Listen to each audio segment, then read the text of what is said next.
Hello, everyone, and welcome to the Houston Element Podcast. My name is Missy, and I'm your host. And I'm horrible with camera angles, so the reason why I'm not looking at you is because I don't know where to look, okay? So don't worry about it. So today, we have a wonderful guest, okay? Somebody that's been active in the community, really helping us out, especially our local bands and things. We have, from Disturbing Designs, Paul Smith. Good morning. Good morning. How are you? I'm doing well. So what's going on, man? How you been, man? You know, just living the dream and trying to get this little business moving along and getting back into live music, which I really love. I'd stepped away from that for a long time and I forgot how cool it is to be involved. So I definitely enjoy getting back into that aspect. Oh my God, yeah. I mean, so what is it about the live sound that you enjoy most, if I can ask? It doesn't compare. I mean, you know, when you're listening to it in your car or at home or wherever on a podcast or on Spotify, you don't feel the bass in your chest. I mean, there's just so much more involved when you're there. The textual to go along with the audio. It's amazing. It's a whole vibe. And I mean, it's just, oh man. So before we get too much into that, because I'm going to get a little carried away talking about live sound, can you tell us a little bit about yourself, please? Well, I'm kind of old, so there's a lot to tell.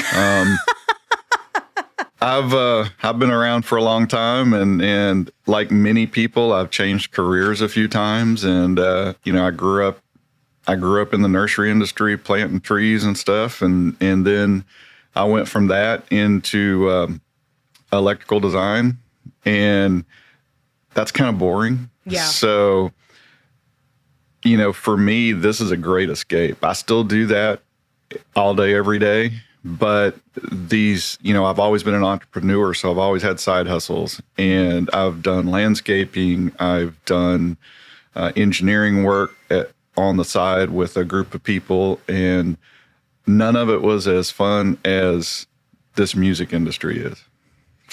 So that's why I'm here, and I plan to stay. Okay. Yes, 100%. And so you have one of your businesses, which is called Disturbing Designs, and you do all kinds of marketing and promotional items, not just for musicians, but for companies and so forth like that as well. Mm-hmm. Yes, we do. And we try to specialize in music because we want to support local artists. And we know that a lot of, especially fresh people, they don't know how to get out there and market. And it's funny, we'll talk about this later, but, you know, I help other people market themselves, and I don't do as good of a job as I should. So that's something that I have to work on. Well, I mean, what do you think, though, is really like the secret sauce about marketing? Because, I mean, anybody thinks, oh, I can just make a flyer, or I can just do this and it's going to be fine. But that's not engagement. You've got to be engaged. You've got to engage your audience. You have to keep your name in front of them. You have to network. There's so much involved in promoting your company. It's more than a business card or a flyer. Oh, yes. Yeah, I mean, you're a perfect example. How much time do you spend in front of other people promoting your business? It's a big part of your day, isn't it? Yeah, pretty much. You know, and now, like, I'd never had an Instagram before, and then you get on Instagram for your business, and it's a whole different thing than selfies after selfies. Mm-hmm. You know, and oh my God, so. And you were mentioning, you know, I'm keep going back and forth because I got ADD and I'm running on fumes, but it's okay. That's all right. I know what you did last night. For those that don't know, Missy had her 1-year anniversary. Now, this won't air. It wasn't actually last night, but she had her 1-year anniversary party, and she had a lot of great guests there, and a lot of people showed up to congratulate her, and we're proud of you, Missy. We're glad to be part of this. Thank you so much. It really means the world to me to get support from local artists and professionals like yourself, especially, you know, and because you've been grinding longer than me. So, you know, when you see somebody just kind of, this is just a phase, and then versus somebody that's actually really trying. So thank you. I appreciate that. Lots of hard work. You're doing a great job. Thank you. I'm trying, man. So when did you decide to start Disturbing Designs? Was it because you have the passion for live sound, or it was just something you wanted to do at that time? Funnily enough, we started this back in 2012, and it was just an idea at that point. Mm-hmm. And the main thing was I wanted to have something like all my other businesses. Another business that I didn't mention is I set my wife up doing commercial nameplates and things like that, signage and nameplates, and we've been doing that for 20 years now. Mm-hmm. And we have a shop at our home, and that's where she does all her work. And part of that is a legacy. I wanted to leave my daughter a legacy, have something that she could fall back on. So this was part of that plan. And even though, we started it, we named it in 2012, we didn't do a lot with it until recently. And so, it's only been a couple of years, and if you look at our social media, it looks like we don't do anything, but it's because, again, I preach, but I don't do. And so I was joking. I think I joked with you last night that, I post quarterly whether I need to or not.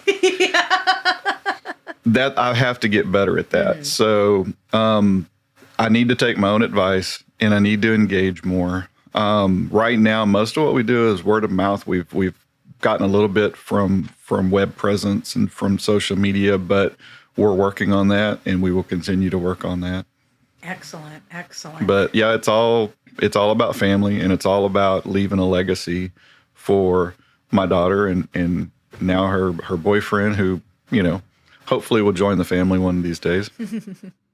I love that, and that's wonderful. It's like, you got this business going on and just helping to take care of your family, but you're leaving your legacy too. Like, it's so much more than like you said, just a business or a business card. Like, that's family. It's family, man, and it's a part of you, it is like your fingerprint. Exactly. That's awesome.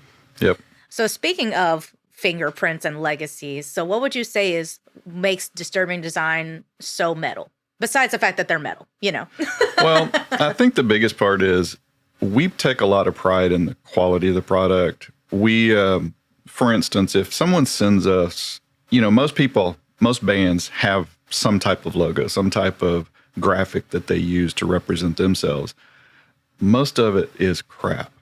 And so we don't let that go out the door. Mm-hmm. If we receive a file and it's not right, we make it right. We'll work with that client to make that product as good as it can be, because our name's on it, their name's on it. We want both of us to be professional. Right. So that's something that we pride ourselves on. And sometimes we spend way more time than we should correcting files, but it's the end product that's important. And nowadays, have you had to upgrade your software over the years from when you first started the business to now? Because especially like with programs like Adobe, that's always releasing new versions of stuff. And yeah, we started out using Corel years and years ago. 20 years ago, we started using Corel, and we use that for our other business. And we can use that for what we're doing now. But what we use now is a lot of proprietary software for the machinery that we use. But we do Adobe, and I've chosen to do the subscription service to Adobe. That way, we're always up to date. Right. Yeah. I mean, oh my God. Yeah, because and that's such a... I'm just incredibly impressed, because and some people think, I can go and make, we were saying earlier, I can make my own flyer and make my own business card. It's no thing. But no, that's not it at all, because I've seen the quality of your work. I'm wearing the quality of your work, which I'm in love with. You sure? And it's comfortable. It looks clean. It looks good, kind of thing. And so I can only imagine what your office looks like with all this machinery and paper and print and things like that. It's kind of full. Sometimes when we get really busy, it's hard to stay out of each other's way with product laying around. And And so, yeah, it gets a little cramped sometimes. Eventually, I do need to expand the office a little bit and get some elbow room. Mm-hmm. Have to give up a hobby to do that, though, and I'm not quite ready for that. And so, do you incorporate your love with the music very heavily into your business as well? Like you do, like you've been at live shows also, where your product is being featured, kind of thing. I try to support the artists that support us. And so, and even artists that don't support us, if I go to a live show and to see one of my clients and there's another band there, I'll buy their merch to support them because it's not all about me and my business. I'm here to support local. And to me, that's very important. If they use someone else, that's fine. I'll support that. I'd rather them use me. But I will support that. And so I will definitely buy merch from other artists and just see what's out there, see what's going on in the music world, see who's new. I have a very eclectic taste in music. And so I'm always looking for a new sound, and I enjoy that. Yes, I feel that, man. Even when it's a band like from another country speaking another language, I don't need to know what they're saying to appreciate it. Absolutely not. I just kind of roll the dice and hope it's not about, hurting children, Right. Ignorance is bliss. You know what I'm saying? Yeah, I was like, please don't be talking about hurting kids. Let's go. Yep. Yeah, I've always been that way. If I like the sound of something, then I like it. Yeah. It doesn't really, to me, the words aren't as important as the music. In some instances, there are some songs that have true heartfelt meaning, and I get feels listening to music. And the shirt you're wearing right now is an example of that. I listen to the EP and I get feelings from that, and it's a good thing to have an artist that can pull emotions out of a person like that. And it's amazing. It really is, indeed.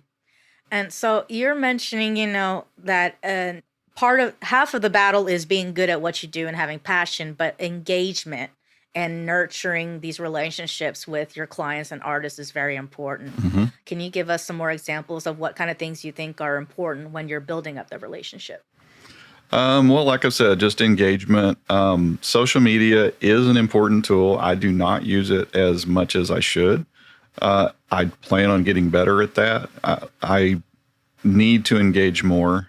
The clients that use us like us, and we do a lot of repeat business, and that's the most important thing. Is if you do a good job, they'll come back.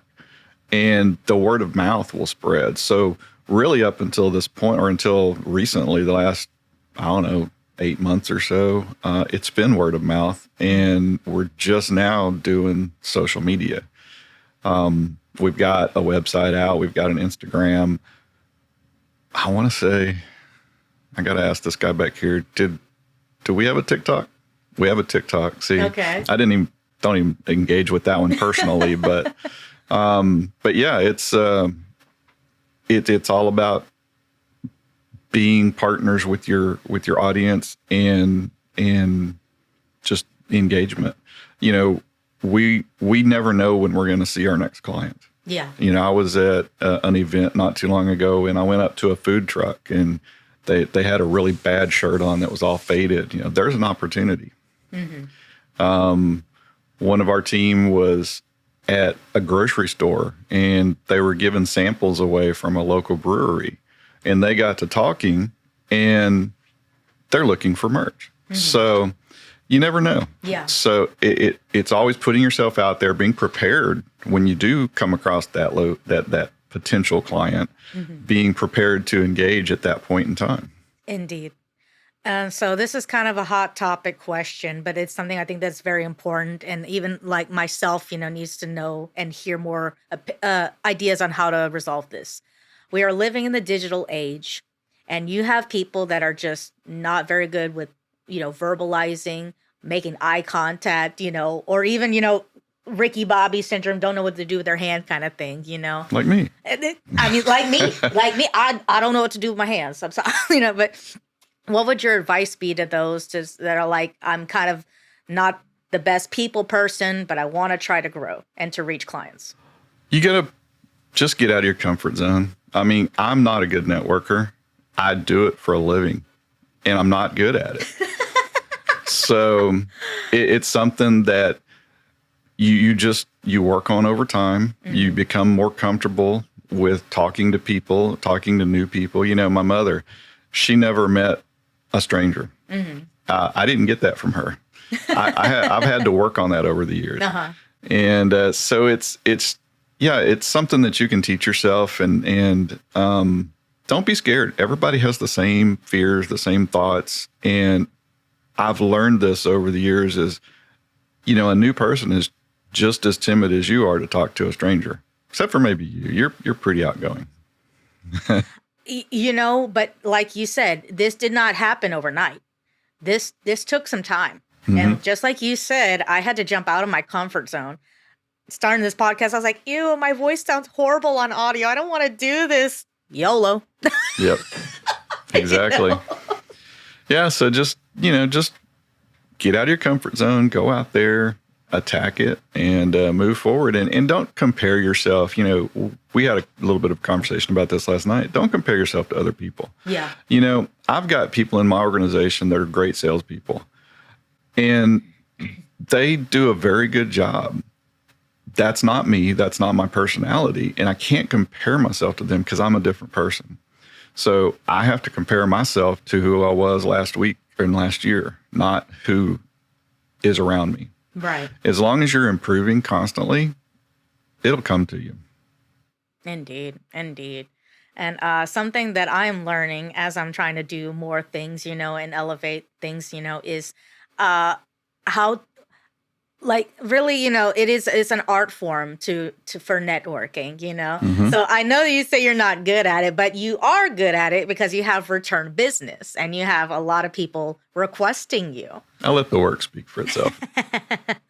So just humoring the idea that you say you're not very good at networking, what kind of things do you like to do to work on that to make sure, like, no matter who you're talking to, that you can, you know, get your message across professionally, politely? The biggest thing is to be yourself. Don't try to be someone else. Mm-hmm. You know, you do you, be yourself. People will see the genuine desire to be a part of their life. And, you know, I like to ask a lot of questions, and I like to hear other people's stories. And that's a big part of engagement is if you don't know what that person's looking for, you can't provide it for them. Mm-hmm. So there are I talked about salespeople, and some of them are good. Some of them are not so good. Some of them don't stop talking. Mm-hmm. So they never give the client the opportunity to tell them what they're looking for. And so I've always figured that, you know, I have 2 ears, 1 mouth, so I should listen twice as much as I talk. And it works. You know, you have to get engagement from your customers. You have to, or not just customers, anybody in life. You know, if you're looking for, if you're single, you're looking for a girlfriend, they're not going to be interested if all you do is talk about yourself. They want you to be interested in what they like. So you have to listen. And it's the same way in business. Find out about them, find out what they need, what they want, and then offer them solutions. Yeah, because no one needs you to walk up to them and be like, hey, I spilled something. Bye.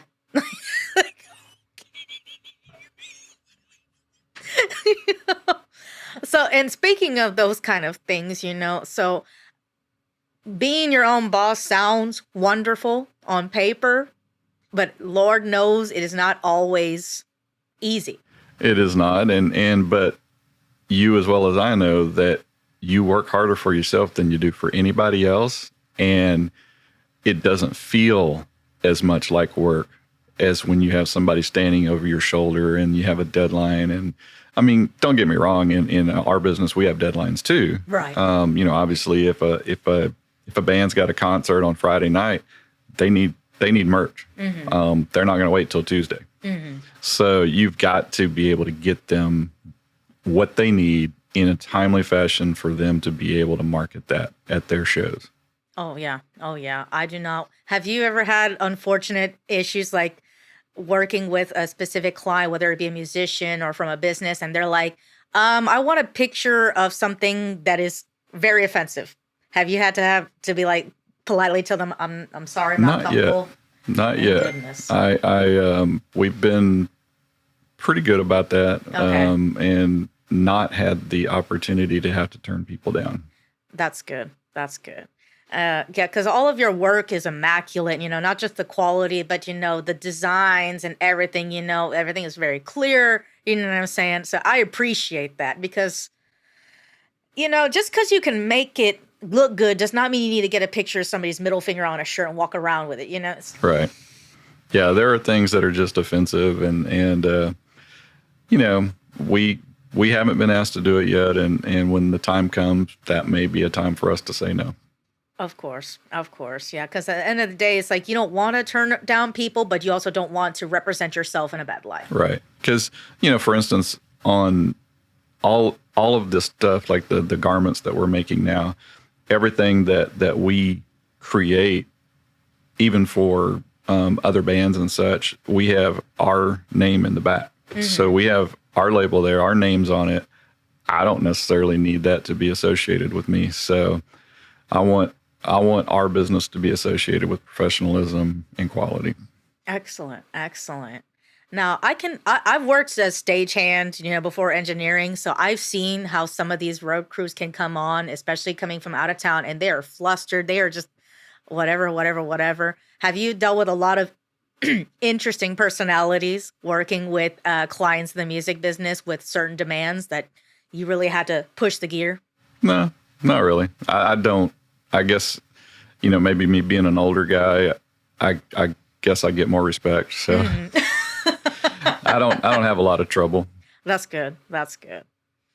So is there any kind of, besides music for sad people, with shout out to them? Okay. Self-titled is out now. Music videos coming through. Follow on YouTube. Is there even any interesting groups that you worked with in particular that you really enjoyed the project that you were working on? I enjoy them all. I really do. Music for Sad People is a special project for us. So we really enjoy working with them.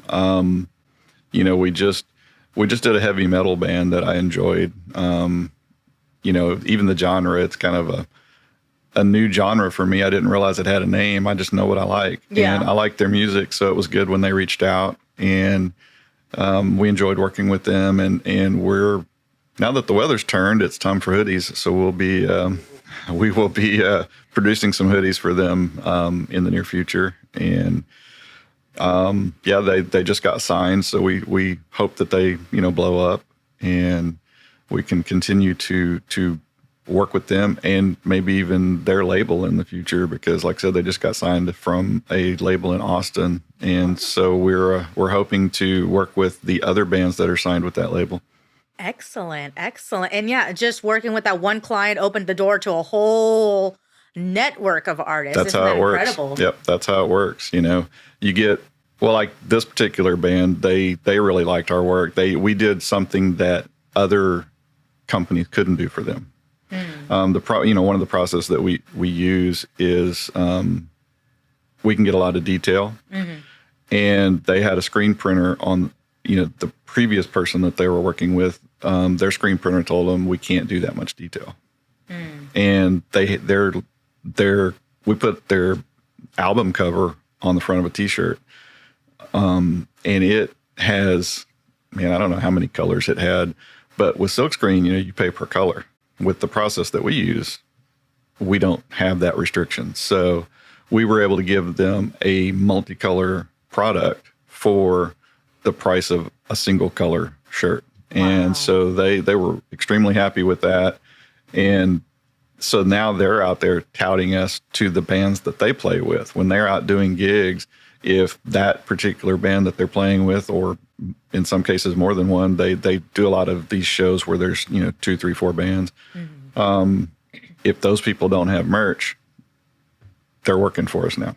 Excellent. And so do you have to are you communicating sometimes with the artist manager or with their merch person whenever you're making these contacts, or just A lot of times it's directly with band members. Okay. Whoever's in charge of, usually one of the band members will kind of handle the money, and that's the guy that we typically deal with. Okay. Okay. Excellent. Have you ever had anyone ask for like custom designs? Like they say, I want an idea of a bat, but can you make a custom art for it? Yep. We do that, and we actually have a graphics artist on staff that she does a great job, and we all actually do it.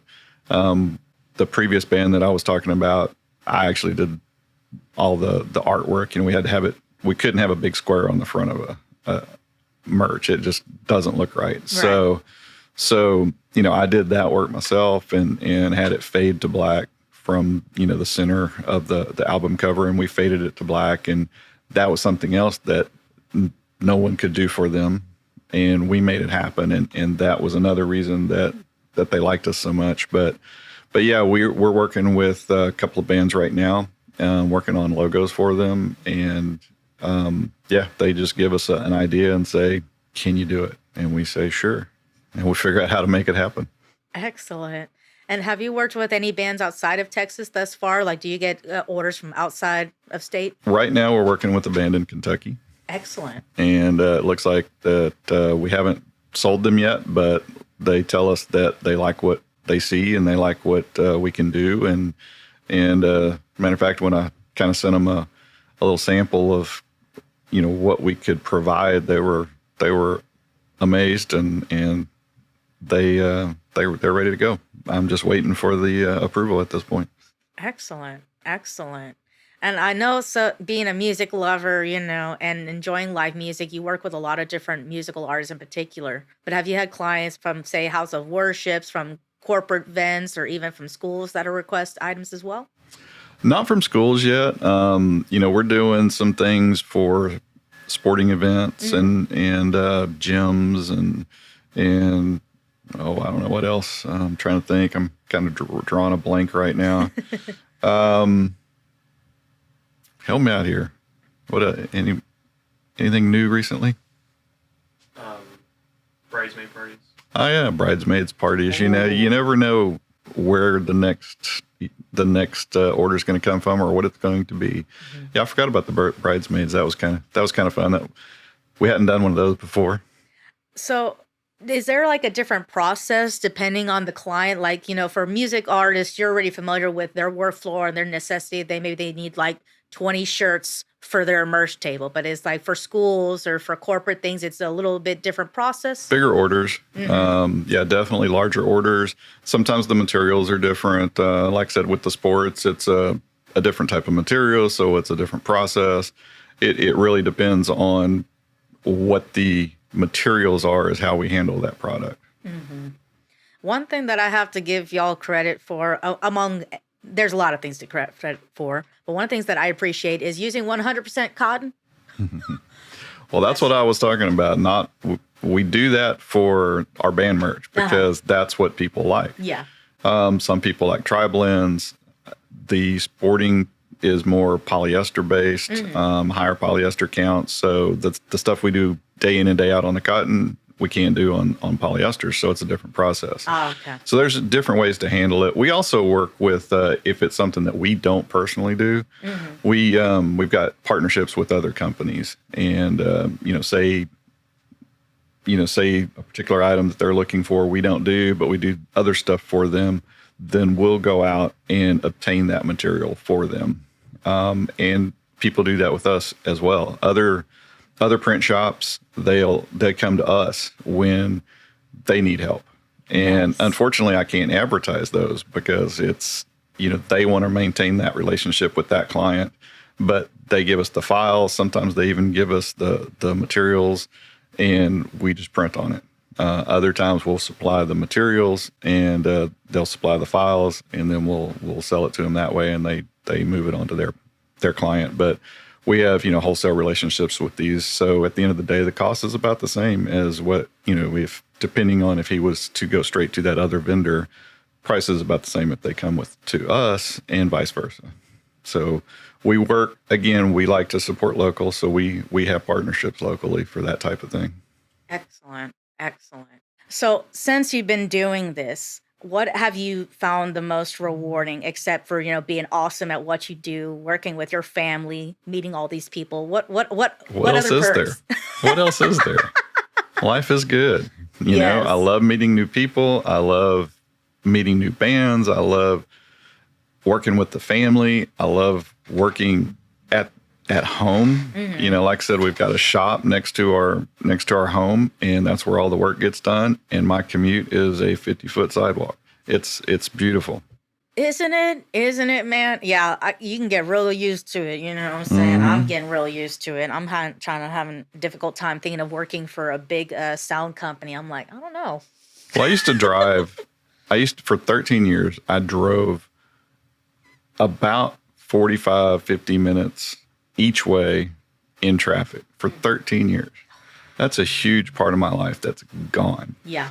So when I had the opportunity to stay and work at home constantly, I jumped on it, because to me, family is important, and it's nice to be able to go and have lunch with your family. And, coworkers are nice. Don't get me wrong. I've made a lot of friends over the years working for companies, but that family dynamic is just better. Mm-hmm.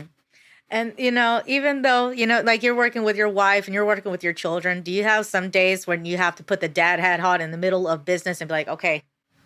I try not to, because everybody's an adult now. Yeah. And, depending on who you ask, I always get told that their boss is an a-hole, but I'm hoping that's a joke and that he's mean. But yeah, it's I try not to, because like I said, we're all adults and we all know what needs to be done.